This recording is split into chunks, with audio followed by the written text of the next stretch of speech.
एक समय की बात है, एक बड़े साधु महात्मा एक वृक्ष के नीचे बैठे हुए तपस्या में मगन थे।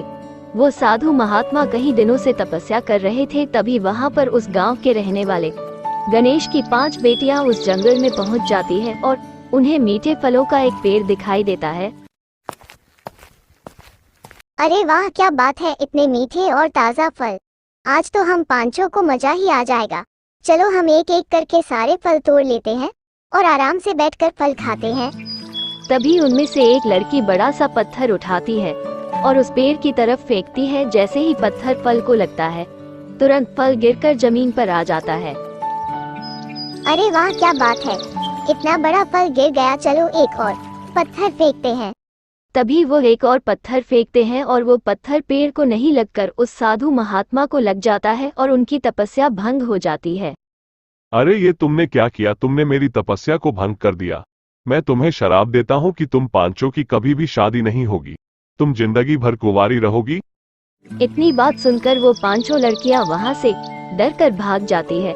तभी वहाँ पर उन 5 लड़कियों के पिताजी वहीं पर थे, जो सारी बातें सुन लेते हैं। है महात्मा, इन लड़कियों को माफ करो, यह नादान है, इन्हें इतनी बड़ी सजा मत दो। ठीक है, मैंने क्रोध में आकर इन्हें बहुत बड़ा श्राप दे दिया है। अब तुम्हें अपनी 5 बेटियों की शादी एक लड़के के साथ करानी होगी, अन्यथा इन सब की मृत्यु हो जाएगी। ठीक है महात्मा, आपने हम पर बहुत बड़ा उपकार किया है, मुझे आज्ञा दीजिए।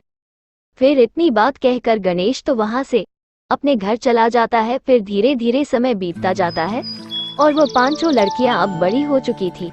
लेकिन गणेश को उन 5 की शादी की चिंता सताने लगी थी, क्योंकि अब कोई भी उनसे शादी करने के लिए तैयार नहीं था, क्योंकि उन 5 की शादी एक लड़के के साथ होनी थी।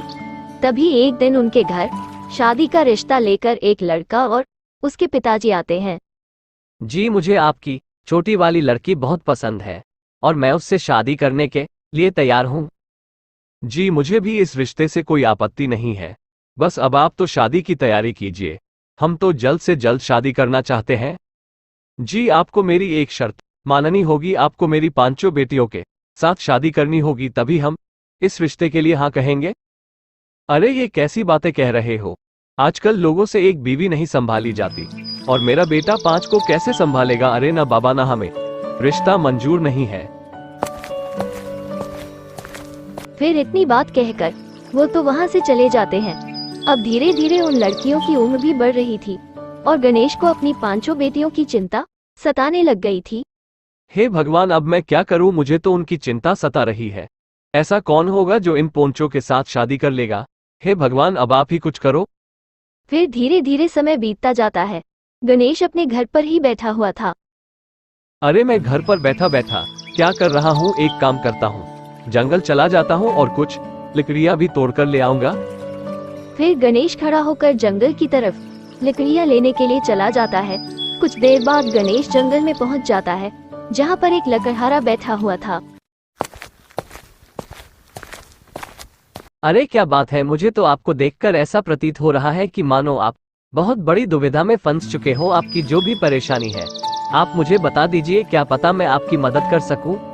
फिर गणेश उस लकड़हारे को पूरी बात बता देता है कि उसकी 5 बेटियों की शादी नहीं हो रही है।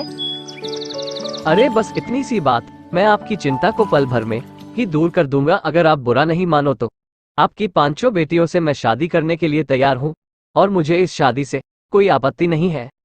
फिर गणेश की सारी चिंता दूर हो जाती है। वो अपनी 5 बेटियों की शादी उस लकड़हारे के साथ करा देता है और लकड़हारा भी उन 5 लड़कियों के साथ शादी कर लेता है। गणेश ने अपनी आश भगवान पर छोड़ दी थी और भगवान ने गणेश की नैया को भी पार लगा दिया था। इसलिए भगवान पर विश्वास रखो, वो सच्चे लोगों के साथ हमेशा अच्छा ही करते हैं।